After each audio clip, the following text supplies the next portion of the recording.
Salut les omnifooteux, j'espère que vous allez bien. Et voilà, bah oui, quand je parle souvent juste de motivation, on est là, on cherche des tactiques, etc. Bah voilà, on a vu une équipe motivée, ils ont juste monté le degré de motivation par rapport à Lyon et ça a quasiment suffi. Voilà, il a manqué juste un but. Parce que on va pas me dire la compo elle a pas changé, hein. C'est toujours le 3-5-2. Alors, on est là, on cherche les trucs de poste. Et Di Maria, par exemple, hier, il n'a pas joué à son poste non plus. Mais il était un peu plus libre dans un 4-2, un 3-5-2, pardon. Ben voilà, c'est juste, on a eu des joueurs un peu plus impliqués. Alors, je sais pas si c'est la visite des supporters. Ils ont mis comment on appelle ça, une banderole au camp d'entraînement, là, au Redou. Je sais pas si c'est ça qui a suffi à les motiver, mais on a vu notre équipe. C'est juste le football, c'est d'abord de la motivation. On est là, on cherche des trucs, oui, oui, la compo, ceci, cela, la schéma tactique. Si un joueur de foot il n'est pas motivé à l'avance, tu peux mettre le schéma tactique que tu veux, ça ne marchera pas. Là, ils ont monté leur niveau, on a vu la différence. Et je le redis encore une fois, c'était en 3-5-2, ce même 3-5-2 qui a battu Montpellier. On va pas dire, ouais, Montpellier, c'est une équipe qui fait une bonne saison en ce moment, qui est dans le groupe de tête. Ils sont là juste derrière en embuscade, donc ça fait une très très bonne saison. Ils ont maîtrisé ce match-là. Başakşehir, on peut penser ce qu'on veut, mais on empêche que Paris aurait pu se faire piéger. Ils ont fait un bon match en 3-5-2. Pour moi, c'est le système qui nous assure le meilleur équilibre et qui met nos meilleurs joueurs dans les meilleures dispositions. Étant un milieu à 3, que je vais le redire comme j'avais dit la dernière fois, étant un milieu à 3, Verratti il est plus à l'aise dans un milieu à 3. Dans un 3-5-2, tu l'as ton milieu à 3. On sait que devant Neymar et Mbappé, ils ont besoin de liberté. Tu sais que sur le repli défensif, ça les emmerde. Et bah tu les laisses libres dans ce schéma-là. Ils sont à deux devant, ils sont libres d'aller à gauche à droite et de revenir dans l'axe comme ils aiment bien faire quand ils sont sur les côtés. Donc c'est le schéma parfait. Et au niveau de nos latéraux, c'est que en tout cas pour Kurzawa quand il joue, ou comment il s'appelle, Florenzi quand il joue, il est plus à l'aise offensivement. Donc dans un 3-5-2, ça les libère. Hier, Kurzawa, il a fait un bon match. C'est pas un hasard. Donc quand tu as des gens qui essayent de t'expliquer des choses, on a tout essayé comme système. Le 4-3-3, on a vu ses limites. Sur les côtés, ça défend pas. On a une équipe coupée en deux. Le 4-2-4 ou 4-4-2, c'est la même chose. On avait vu à Madrid, rappelez-vous, à Madrid où on a deux doigts de perdre le match, on égalise miraculeusement en fin de match la saison dernière. Voilà, les 4-2, le 4-4-2, peut-être que ça peut revenir. Je ne vous dis pas que Tourelle n'utilisera pas ces deux systèmes-là dans un match, mais aujourd'hui, le système qui nous sécurise le plus, c'est le 3-5-2. Cette équipe-là, elle a un problème au niveau de l'équilibre. C'est ce système-là qui nous permet pour l'instant d'être plus équilibré. Donc, je vois pas pourquoi les gens ils cherchent des histoires et tout. Avant, on commence le match, on voit 3-5-2. Non, mais 3-5-2, c'est défensif. Comptez le comté de Chelsea. Et il jouait pas en 3-5-2 et Chelsea ne mettait pas des roustes à des équipes avec un jeu plutôt agréable à regarder. Donc au bout d'un moment, il faut arrêter de raconter des conneries. T'en as, je suis désolé, hein, ils comprennent rien au foot, hein. Si c'est juste parce que tu mets des 8 attaquants, 5 attaquants, il y a plein d'équipes qui auraient gagné des championnats, qui auraient gagné je sais pas quoi, hein. Regardez Leeds ça, en première ligue. Ça, on peut pas dire qu'ils jouent mal au foot, ça ne les a pas empêchés d'en prendre 6 hier, hein. Donc, il faut arrêter de penser que parce que tu mets plus de joueurs offensifs, ça va t'apporter plus. Non, tout est une question de mouvement et d'implication. Déjà, il faut que tes joueurs soient impliqués, qu'ils adhèrent à ce que tu proposes comme entraîneur. Et ça, je suis désolé, aujourd'hui, tu as des gens qui disent oui, on n'arrive pas, Tourelle n'arrive pas à les faire comprendre certaines choses. Mais à un moment donné, on n'est plus en position aujourd'hui d'avoir des joueurs qui sont là à rechigner dès qu'on leur propose un truc. On a eu suffisamment d'échecs, même la saison dernière, c'est une parenthèse, mais justement parce ils ont adhéré. On a eu la saison dernière, oui, on n'avait peut-être pas le jeu le plus chatoyant, mais on avait une équipe disciplinée et ça a suffi pour aller quasiment au bout. Donc à un moment donné, tout vient de là, la motivation vient de là, l'implication, d'abord, avant tout, avant le schéma tactique, avant les dribbles et tout ce que tu veux, c'est d'abord l'implication. Le foot, c'est d'abord ça. Donc avant de chercher à expliquer des choses par-ci, par-ça, il joue pas là, il joue là. Je le répète, Di Maria, hier, il n'était pas à son poste et il a été meilleur que depuis les deux derniers matchs. Donc voilà. Donc alors si on part sur la compo, bah, comme j'ai dit c'était un 3-5-2, tu avais Navas dans les buts, tu avais une défense centrale, Kimpembe, Marquinhos comment ça s'appelle, Kimpembe, Marquinhos et Kerrer.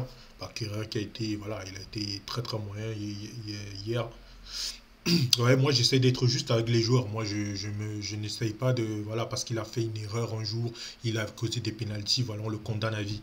Les joueurs, c'est des êtres humains. Quand un être humain, ça commet des erreurs, ça fait des fautes. Kerrer, il a fait des erreurs. Et en plus, on ne l'aide pas en chaque fois en lui mettant ça sur le dos. C'est un joueur qui aujourd'hui, j'ai l'impression que depuis cette histoire de Manchester, il a du mal à se remettre dedans. Mais c'est un bon joueur. Il faut juste lui donner de la confiance et arrêter de lui ramener à chaque fois Manchester à peine quand il rentre sur le terrain où il va faire un bon match et il va suffire qu'il fasse une erreur et ben voilà il a fait une erreur, on vous avait dit, t'as l'impression qu'il y a certains ils ont envie juste que le joueur se loupe pour dire voilà on vous avait dit. Les joueurs ne sont pas parfaits, ils vont faire des erreurs, c'est des êtres humains, encore une fois il faut arrêter. On supporte son équipe ou on la supporte pas. Encore une fois, moi je critique les joueurs, je vais critiquer un joueur sur un match, mais une fois que le match il est fini, je passe à autre chose. On doit critiquer un joueur sur la prestation au moment où il le fait. C'est pas sur toute une saison. Voilà, il a fait une erreur à un moment donné, on lui rabâche ça tout le temps. Ça n'aide pas le joueur. On veut que t'as l'impression qu'on joue contre notre camp, on a envie que certains joueurs ils se loupent pour appuyer le fait qu'on avait raison. Non, c'est pas comme ça que ça se passe. En tout cas, moi, c'est pas ma conception de supporter. Bref, je continue la compo. Au milieu de terrain, on avait Verratti, Rafinha et donc comme c'était en 3-5-2, mais on avait de temps en temps Marquinhos qui faisait le piston entre le milieu de terrain et la défense. Voilà. Donc c'était un 3-5-2 sur le papier, mais qui se transformait en 4-3-3 dans certaines phases de jeu. Et devant, donc, on avait Di Maria et Keane. Di Maria et Keane qui étaient parfois, selon les phases de jeu, Kurzawa qui se retrouvait aussi milieu offensif gauche dans certaines phases. Donc voilà, c'est ça. D'ailleurs, ça a surpris Galtier, ça a surpris les Lillois. Ils ont été complètement, ça les a complètement désorganisés. Ils n'arrivaient pas à ressortir les ballons. On a fait un très très bon pressing, une très très bonne première mi-temps. J'ai beaucoup aimé ce que j'ai vu. Voilà, une équipe impliquée, comme j'ai dit, un Verratti qui a régné au milieu. Voilà, Verratti, de toute façon, on sait que son seul problème, moi, en ce qui me concerne, ce que je lui reproche, c'est qu'il ne frappe pas assez au but pour un milieu de terrain. Juste frapper au but, je ne demande pas de marquer, mais juste des tentatives au but. Ça nous aiderait, ça ferait on soit moins prévisible quand on joue certains adversaires, parce que tu as certaines équipes, quand on tombe sur elles. Elles savent juste qu'il suffit de neutraliser Neymar et Mbappé aussi, et ça y est, l'affaire, elle est réglée. Donc ça, il faut que. C'est pour ça que moi ça me frustre un peu par rapport à Verratti. S'il avait juste ce truc-là, ce serait un meilleur joueur. Bref, on a vu une très très bonne première mi-temps. Alors la deuxième mi-temps, on a un peu plus souffert, mais tout en maîtrise toujours. On a maîtrisé le match. Je crois que Lille, ils ont dû cadrer quoi, peut-être une ou deux frappes. Et nous, malheureusement, ce qui nous a manqué, ça, la finition, il nous a manqué le but, quoi.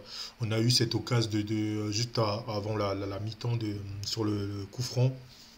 Et t'as Fonte qui a failli marquer contre son camp et Kimpembe qui était juste derrière là au cas où il se serait loupé justement. Mais bon, malheureusement, c'est pas allé au fond. On a eu une tête de Kerrer qui passe pas loin sur encore un coup franc de Di Maria, il me semble. On a eu aussi un superbe centre de Kurzawa. Et on a eu Oukin, il coupe au premier poteau, là, qui ça passe juste à côté. Non, on a eu des occasions, il a juste manqué la finition. J'ai beaucoup aimé ce que j'ai vu personnellement. Alors la deuxième mi-temps, comme je disais, on a un peu plus souffert. D'ailleurs, on s'est pris quelques comptes parce que ça reste Lille quand même, hein. Ils sont deuxième du championnat. Tu as des gens aujourd'hui, je regarde un peu partout à les médias maintenant, qui sont en train de nous expliquer que oui, ils sont plus déçus, que c'est plus Lille qui a fait un mauvais match que Paris. Voilà. En fait, ça va jamais quoi. Quand Paris fait un bon match, c'est l'adversaire qui est faible. Et quand Paris fait un mauvais match, on les met plus bas que terre. Là, on est en début de saison, on a l'impression que la saison elle est terminée, que Paris a déjà perdu le championnat. Tranquille les gens, tranquille. Moi, j'ai beaucoup aimé ce que j'ai vu. Je suis plutôt confiant par rapport à la suite. Donc maintenant, on va attendre les vacances. On va voir comment ces mecs-là reviennent. Plutôt, non, plutôt satisfait de ce que j'ai vu. C'est très, très rassurant. On a vu un vrai collectif. Et ça aussi, ça continue à poser la question. Encore une fois, on a l'impression qu'à chaque fois, quand il manque nos deux starlets, là, à chaque fois, l'équipe elle joue mieux contre le Real. Voilà.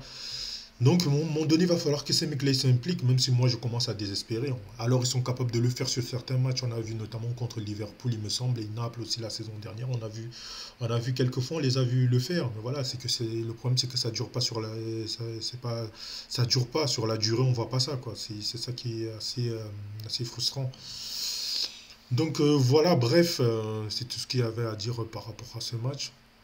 Voilà, si la vidéo t'a plu, tu lâches un petit pouce bleu, tu commentes, tu partages, tu t'abonnes, sans oublier d'activer la clochette de notification. Tu me laisses ton avis en commentaire, tu me dis ce que tu en penses.